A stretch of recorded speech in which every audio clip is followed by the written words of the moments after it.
नमस्कार दोस्तों, स्वागत है आपका अपने चैनल एस्ट्रोलॉजिकल गुरुजी में। और हमसे जुड़ने के लिए हमारे चैनल को सब्सक्राइब कर सकते हैं और साथ में ही बेल आइकन को दबाएं, जिससे आगे आने वाली वीडियो की नोटिफिकेशन आपको मिल सके। दोस्तों, सबसे पहले आप इस वीडियो को लाइक कर दीजिए, क्योंकि बाद में आप लाइक करना भूल जाते हैं। तो प्लीज इस वीडियो को टक से लाइक कर दे। तो चलिए शुरू करते हैं आज का वीडियो। 25 नवंबर साल की सबसे बड़ी एकादशी, देव उठनी एकादशी। चुपचाप यहाँ जला दे एक दीपक, हर कष्ट दूर करेंगे भगवान विष्णु। होगा दुख दरिद्रता और गरीबी का नाश, गरीब से गरीब भी हो जाएंगे अमीर। ओम गण श्री महागणेशाय नमः। राधे राधे दोस्तों, कैसे हैं आप सब। दोस्तों, कार्तिक मास की शुक्ल पक्ष की एकादशी का हिंदू धर्म में बहुत महत्व माना जाता है। इस एकादशी को देव उठनी एकादशी, देवोत्थान प्रबोधनी एकादशी के नाम से जाना जाता है। इस बार देव उठनी एकादशी 25 नवंबर दिन बुधवार को है। इस दिन जगत के पालनकर्ता भगवान श्री हरि विष्णु 4 माह कीर्तन के बाद जागते हैं। इस एकादशी के बाद से ही सभी शुभ कार्य जैसे कि विवाह आदि शुरू हो जाती हैं। कहा जाता है कि भगवान विष्णु जागने के पश्चात सबसे पहले पुकार तुलसी जी की सुनते हैं। इस दिन तुलसी जी और भगवान विष्णु के विग्रह स्वरूप शालिग्राम जी का विवाह भी कराया जाता है। इस दिन को तुलसी विवाह के नाम से जाना जाता है।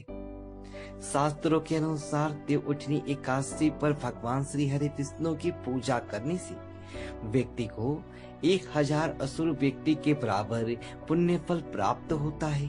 माना जाता है कि भगवान विष्णु इस दिन विश्राम से जागकर षष्ठी का कार्यभार संभालते हैं। इस दिन भगवान विष्णु बहुत ही प्रसन्न मुद्रा में होते हैं। यह दिन भगवान श्री हरि विष्णु को प्रसन्न करने का और उनकी कृपा प्राप्त करने का बहुत ही खास दिन होता है। माना जाता है कि इस दिन भगवान श्री हरि विष्णु का पूजन करने से भगवान श्री विष्णु की धन की देवी माँ लक्ष्मी की भी कृपा प्राप्त होती है और जीवन में आ रही समस्त परेशानियों का अंत हो जाता है। इस बार देव उठनी एकादशी का व्रत 25 नवंबर दिन बुधवार को रखा जाएगा और व्रत का पालन 26 नवंबर को किया जाएगा। व्रत का पालन करने का यानी कि व्रत खोलने का शुभ मुहूर्त इस बार है 26 नवंबर की दोपहर 1:11 से दोपहर 3:17 तक। कुल अवधि है 2 घंटा 6 मिनट की। इस दिन भगवान विष्णु और माँ लक्ष्मी की पूजा की जाती है। भी भगवान विष्णु को जगाने का आह्वान किया जाता है। सबसे पहले सुबह उठकर स्नान करके स्वच्छ वस्त्र धारण करें, फिर व्रत का संकल्प ले, फिर अपने घर के आंगन में भगवान विष्णु की चरणों का आकार बनाएं। आंगन में साफ स्थान ना हो तो आप अपने मंदिर के पास मंदिर में भगवान विष्णु जी के चरणों का आकार कुमकुम और हल्दी मिलाकर बनाएं।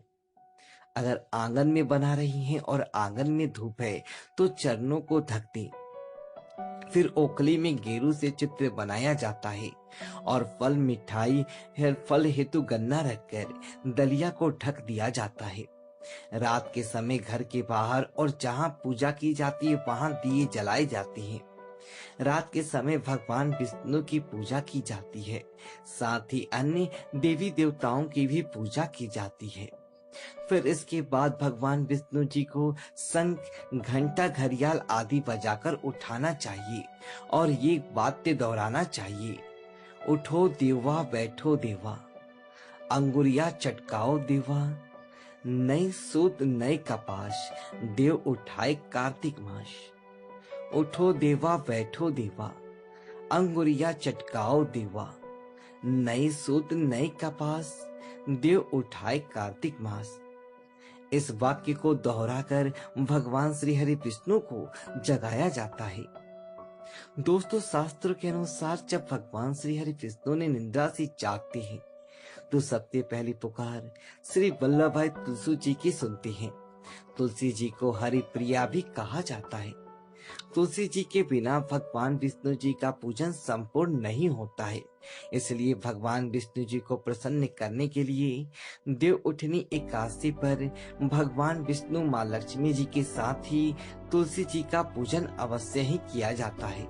इस दिन भगवान विष्णु जी के शालिग्राम स्वरूप और तुलसी जी का विवाह भी कराया जाता है।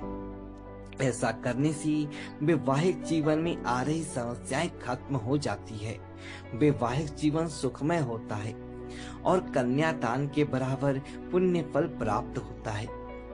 जिन लोगों की कन्या नहीं होती उन्हें तुलसी जी का विवाह अवश्य ही कराना चाहिए। तुलसी जी का शास्त्रों में विशेष महत्व बताया गया है।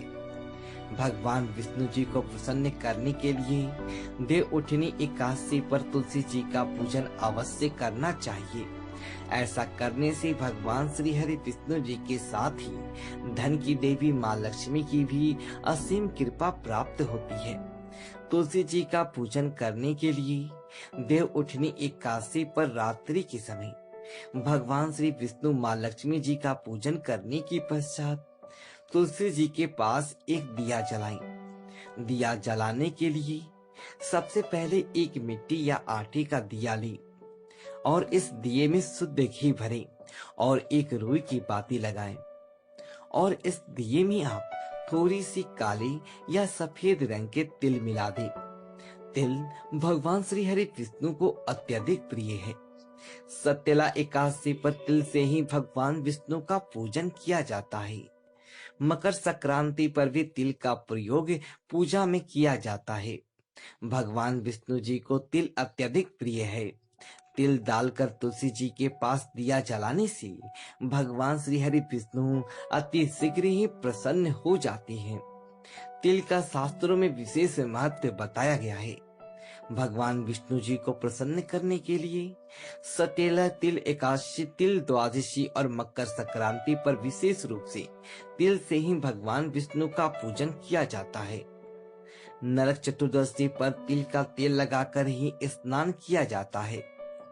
पितृ दर्पण के दौरान भी तिल का ही इस्तेमाल किया जाता है। माना जाता है कि तिल भगवान विष्णु के ही शरीर से निकले हैं। तिल भगवान विष्णु जी के साथ ही धन की देवी माँ लक्ष्मी को भी अत्यधिक प्रिय है।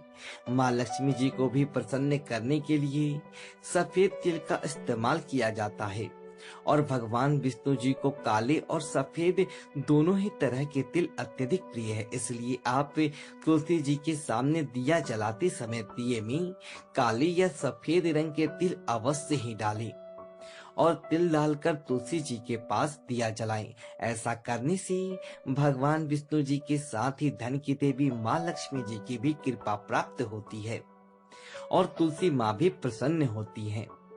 दिया जलाते समय आप इस बात का विशेष ध्यान रखना है कि आज के दिन दिए के नीचे चावल नहीं रखने, क्योंकि एकादशी पर चावल का प्रयोग करना वर्जित माना जाता है। इसलिए आप दिए के नीचे या तो कोई प्लेट या कटोरी रख दें या फिर एक और मिट्टी का दिया लगाकर आप दिया जलाएं। दिए को सेके जमीन पर या तुलसी जी के पास ना रखें। दिए को आसन देकर उसके ऊपर ही दिया रखें। ऐसा दिया ही पुण्य माना जाता है और दिए की लौ को पूर्व यानी कि इष्ट की तरफ रखना चाहिए। इष्ट भगवान विष्णु जी की दिशा मानी जाती है। दिया जलाने के बाद आप भगवान विष्णु, माँ लक्ष्मी और तुलसी माँ को प्रणाम करें और फिर आप सबसे पहले भगवान विष्णु जी की आरती करें। फिर आप तुलसी माँ की आरती करें। आपको तुलसी जी के सामने खड़े होकर भगवान विष्णु और तुलसी माँ की आरती करनी है। आरती करने के पश्चात आप तुलसी जी की 11 परिक्रमा करें। दोस्तों ध्यान रहे कि आप परिक्रमा क्लॉकवाइज ही करनी है।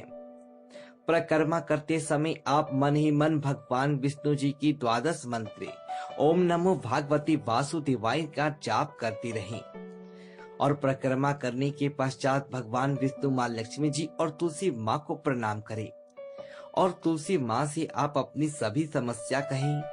आपकी जो भी मनोकामना है वे आप तुलसी माँ के समक्ष रखें और अपनी मनोकामना पूर्ण करने की प्रार्थना करें। सभी समस्याओं को दूर करने की प्रार्थना करें।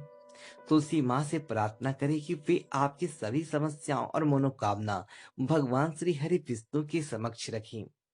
क्योंकि दोस्तों, जागने के पश्चात सबसे पहले वह पुकार भगवान विष्णु तुलसी माता की ही सुनेंगे। और तुलसी माँ से जब आप अपनी सभी समस्याएं कहेंगे, तो तुलसी माँ आपकी सभी समस्याएं भगवान विष्णु जी के समक्ष रखेंगी, जिससे भगवान विष्णु जी आपकी पुकार जल्दी सुन लेंगे और आपकी सभी समस्याओं और परेशानियों का अंत कर देंगे। इस तरह तुलसी जी का पूजन करने से भगवान विष्णु, माँ लक्ष्मी जी और तुलसी जी की कृपा से जीवन में चली आ रही सभी परेशानियां खत्म हो जाती हैं। दुख, दरिद्रता और गरीबी का नाश होता है। घर में सुख, समृद्धि और शांति आती है और भगवान विष्णु जी की असीम कृपा प्राप्त होती है। आप भी देवउठनी एकादशी के इस पावन पर्व पर इस उपाय को करके इससे लाभ अवश्य ही प्राप्त करें। उम्मीद है आपको दोस्तों यह वीडियो अच्छी लगी हो। वीडियो अच्छी लगी तो वीडियो को लाइक करें और कमेंट बॉक्स में ओम नमः शिवाय लिखिए या जय विष्णु देव लिखिए और हमारे चैनल को सब्सक्राइब करें। धन्यवाद दोस्तों।